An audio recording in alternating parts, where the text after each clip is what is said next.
بسم الله الرحمن الرحيم إذا زلزلت الأرض زلزالها وأخرجت الأرض أثقالها وقال الإنسان ما لها يومئذ تحدث أخبارها بأن ربك أوحى لها يومئذ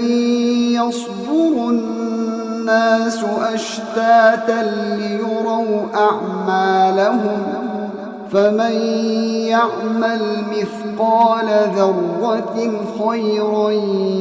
يره ومن يعمل مثقال ذرة شرا يره.